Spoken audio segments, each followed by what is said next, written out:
ایک آدمی نماز باجماعت پڑھنے کے بعد باقی سارے محلے والے اٹھ کر چلے گئے اور چلے جاتے تھے، ایک ہے وہ بیٹھا رہتا تھا، نماز بھی پڑھ لی، سنتیں پڑھ لی، نوافل پڑھ لی، بس بیٹھا ہے، ذکر کر رہا ہے، تلاوت کر رہا ہے، قرآن پڑھ رہا ہے، تسبیحات پڑھ رہا ہے، حتیٰ کہ اگلی نماز کا ٹائم آ گیا، وہ بیٹھا ہے۔ پھر محلے والے آئے، یہ تو پھر بیٹھا ہے، وہ آئے، انہوں نے پھر ظہر کی نماز پڑھی اور پھر ہر کوئی اپنے گھروں کو چلا گیا۔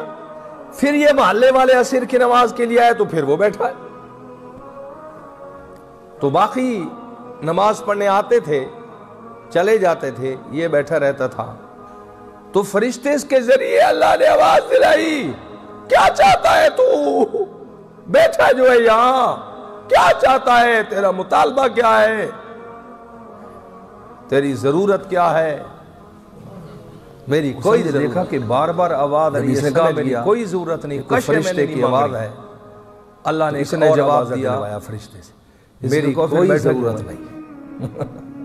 جب یہ سوال ہوا تو حضرت تھانوی رحمت اللہ علیہ نے اس نے جواب دیا، میرے اللہ، میں نے کوئی شے نہیں مانگنی، میں تو اس لیے بیٹھا ہوں کہ میری پیدائش کا مقصد بھی یہی ہے، میری پیدائش کا مقصد بھی یہی ہے، میں تو پیدا اسی کام کے لیے ہوں، میں نے کوئی وکھرا کام تو نہیں کیا، کیوں مجھ سے پوچھا جا رہا ہے؟